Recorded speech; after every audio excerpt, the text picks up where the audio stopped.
안녕하세요. 수학쌤 수인쌤입니다. 오늘은 뭘 배우게 될까요? 지금까지 평면에서 두 직선 사이 어떤 관계가 있는지 알아봤는데요. 그러면 우리가 살아가는 요 3차원의 세상, 입체에서도 두 직선의 관계가 그거밖에 안 나올까요? 같이 볼게요. 편의상 이 두 형광펜을 두 직선이다 라고 이야기를 할 거고요. 이 노트를 면이다, 평면이다 라고 이야기를 할게요. 자, 그러면 우리가 살아가는 세상 속에서 두 직선은 위치관계, 어떤 위치관계가 있을까요? 먼저, 짠! 요렇게 한 점에서 만날 때가 있고요. 그 다음에 완전히 그냥 겹쳐졌을 때, 일치할 때가 있고요. 또 요렇게 나란히 만나지 않고 나란히 가는 경우, 이때를 뭐라고 했어요? 평행하다라고 이야기를 했었죠. 그래서 지난 시간에 배웠듯이 평면에서 두 직선 사이의 위치 관계는 첫 번째, 한 점에서 만난다. 두 번째, 일치한다. 세 번째, 나란히 평행한다. 이렇게 세 가지가 있었어요. 근데 우리가 살아가는 요 3차원의 세상 속에서는 두 직선의 위치 관계가 한 가지 더 있습니다. 뭐가 있냐? 요런 경우. 이 주황색 직선은 바닥을 뚫고 들어간다라고 생각을 해주세요. 자, 요런 경우 첫 번째, 한 점에서 만나요? 안 만나죠? 두 번째, 일치한가요? 아니죠. 세 번째, 평행한가요? 나란히 가지가 않죠.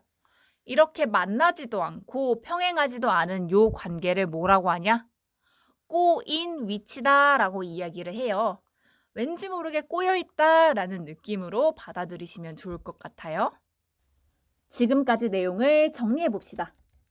우리가 살아가는 3차원 세상, 이 공간에서 직선과 직선 사이에는 어떤 위치 관계가 있을까요? 크게 네 가지가 있었죠. 외울 필요 없이 이런 경우가 있었지라고 생각을 해주시면 돼요. 먼저 어떤 경우가 있었어요? 한 점에서 만나는 경우. 평면에서도 이야기했었죠. 두 직선, 얘는 L 직선, 얘는 M 직선이라 했을 때 이렇게 한 점에서 만나는 경우가 있었어요. 두 번째는 일치하는 경우가 있었어요. 일치한다라는 얘기는 뭐예요? 한 직선 L이 있어. 이 위에 포개져서 똑같이 M직선이 있을 때, 둘이 완전히 똑같을 때 일치한다라는 걸로 얘기할 수 있었고, 세 번째, 평행한다, 평행하다. 평행한 경우도 있었어요. 얘는 어떤 경우였어요? 만나지 않고 쭉 나란히 갈 때 두 직선은 평행하다라고 이야기를 했었는데요. 지난 시간에 배웠죠. 두 직선이 평행하면 기호로 어떻게 나타낼 수 있었나요? 직선 L과 직선 M은 평행하다. 이렇게 짝대기 두 개로 나타냈었어요. 네 번째, 오늘 새로 배운 개념 뭐 있어요? 꼬인 위치. 이도저도 아닌 거. 자, 요 꼬인 위치에 있는 직선은 예를 들어서 그림으로 그려보면 이렇습니다. 한 직선이 있고요. 같은 평면 위에 있지 않아, 얘는. 평행하지도 않고 만나지도 않는 경우. 이 L직선을 뚫고 지나간다고 생각해 주시면 돼요. 이런 경우를 꼬인 위치다라고 이야기를 해요. 그래서 우리 꼬인 위치 찾으세요 라고 했을 때 막 처음부터 찾으려고 하지 말고 다른 걸 제끼는 방향으로 해주세요. 꼬인 위치는요. 만나지도 않고 평행하지도 않는 그 두 직선을 찾아주시면 됩니다. 제끼면 돼. 자, 여기서 우리가 알 수 있는 거 분류를 살짝 해볼게요. 이렇게 1번, 2번, 3번 여기까지는요. 지난 시간에 배운 거. 그러니까 얘는 한 평면 위에 있는 관계 이고요. 그 다음에 또 다른 식으로 분류를 하면 이런 식으로 분류할 수 있습니다. 회색으로 할까요? 이번에는. 자, 요렇게 1번과 2번은요. 두 직선이 만나는 경우. 그 다음에 3번과 4번 경우는 두 직선이 만나 안 만나? 만나지 않는 경우로 분류할 수도 있습니다. 예를 들어서 이 직륜면체, 이런 상자 모양의 직륜면체에서 두 모서리 간의 관계를 알아보도록 할게요. 만약에 이 분홍색 모서리와 주황색 모서리, 이 둘은 어떤 위치 관계가 있을까요? 여기 한 점에서 만난다라는 걸 알 수 있죠. 그 다음에 이런 경우에는 이 모서리랑 이 모서리 둘이 똑같으니까 일치한다라고 이야기를 할 수 있겠죠. 그럼 만약에 요 분홍 모서리랑 이 주황색 모서리는요? 나란히 가니까 평행하다라고 이야기를 할 수 있을 거예요. 이런 경우는 이 분홍색 모서리랑 주황색 모서리 꼬인 위치일까? 아니에요. 이 두 모서리는 나란히 가기 때문에 만나지 않고 나란히 가기 때문에 이 두 모서리는 평행하다라고 이야기를 할 수 있어요. 그래서 여기 평행하다라는 거 빼먹기 쉬우니까 꼭 꼼꼼히 챙겨두도록 해요. 이번에는 이럴 때 주황색 모서리랑 분홍색 모서리 어떤 관계가 있나요? 만나지도 않고 평행하지도 않으니까 꼬인 위치다라는 걸 알 수가 있겠죠. 이번에는 공간에서 직선과 평면 사이에 어떤 위치 관계가 있는지 알아보도록 할게요. 이 경우는 크게 세 가지가 있습니다. 먼저 첫 번째, 이렇게 뚫고 들어가는 경우. 이렇게 한 점에서 만나는 경우가 있어요. 한 점에서 만나는 경우. 두 번째, 이렇게 이 직선이 평면 안에 포함되는 경우.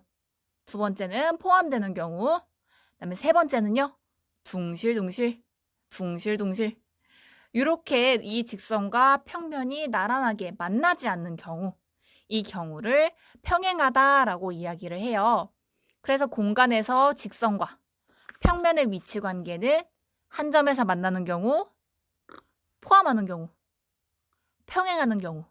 이렇게 세 가지가 있다라는 걸 알 수가 있을 겁니다. 특히 한 점에서 만나는 경우에서 이렇게 수직으로 내리꽂을 때는요.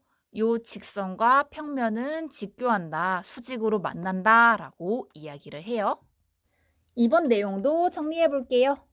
공간에서 이번에는 직선과 평면의 위치 관계를 알아봤었죠. 자, 얘는 어떤 위치 관계가 있었어요? 먼저 제일 간단하게 생각할 수 있었던 거, 한 점에서 만난다. 한 점에서 만나는 경우가 있었어요. 자, 이렇게 평면, P라는 평면이 있을 때 어떤 직선이 뚫고 들어가. 이렇게 한 점에서 만나. 이럴 때 한 점에서 만난다라고 이야기를 해줄 수 있겠죠. 두 번째 경우 어떤 경우가 있었어요? 어떤 평면이 있을 때, 그죠? 이 평면 위에 있을 때, 다시 얘기해서 직선이 평면에 포함되는 경우가 있었고요. 마지막 세 번째, 아싸리 만나지 않을 때, 둥실둥실 떠날 때 있었죠. 평면 P, 직선 L, 둥실둥실 떠다니고 만나지 않을 때 둘이 어떻다라고 이야기할 수 있어요. 직선과 평면은 평행하다라고 이야기를 할 수 있었죠. 그러면 평행하다, 기호 뭐였어? 짝대기 두 개였죠. 그러면 직선과 평면이 평행하다라고 이야기를 할 때는 기호로 어떻게 나타낼 수 있을까? 직선 L과 평면 P가 평행해요. 기호 그대로 가져옵니다. 짝대기 두 개면 무조건 평행하다라는 거 알고 계시면 좋을 것 같아요. 자, 그래서 얘도 마찬가지로 분류를 할 수가 있을 거예요. 만난다, 만나지 않는다로 분류할 수 있겠죠? 자, 1번과 2번 케이스는요. 직선과 평면이 만나는 경우. 그리고 요 3번 케이스는 두 직선이래. 직선과 평면이 만나지 않는 경우로 분류를 할 수 있을 겁니다. 자, 그리고요. 우리 1번 케이스에서 특이한 케이스가 있었어요. 어떤 경우가 있었어요? 그죠? 직선 L과 평면 P가 수직 또는 평면이란다. 미안. 직교하는 경우. 요 경우가 있었죠. 이 경우는 뭐였냐? 한 점에서 만나기는 해요. 한 점에서 만나기는 하는데 특이하게 이렇게 수직으로, 직각으로 만나는 경우가 있습니다.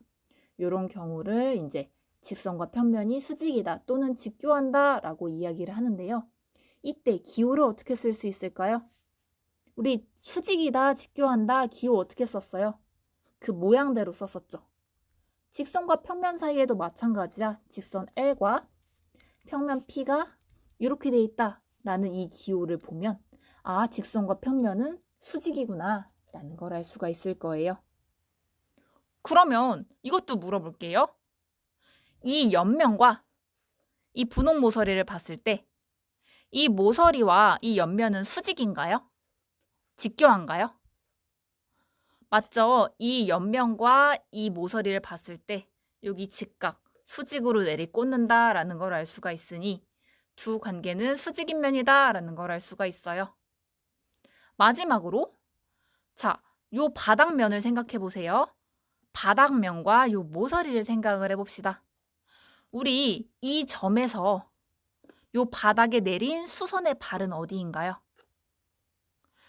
수선의 발은 뭐였어? 수직으로 내리꽂은 다음에 발 위치에 있는 걔를 수선의 발이다 라고 이야기를 했잖아요.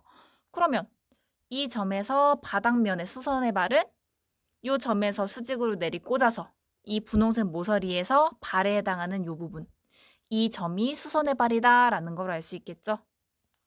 오늘의 과제입니다. 조금 많을 수도 있어요. 근데 연습을 반드시 해봐야 되는 부분이어서 어쩔 수가 없어요. 151페이지 문제 3번, 152페이지의 문제 4번, 152페이지의 문제 5번 해보시면 됩니다. 기한은 넉넉하게 주말까지 줄게요. 오늘 영상은 여기까지. 고생했어요.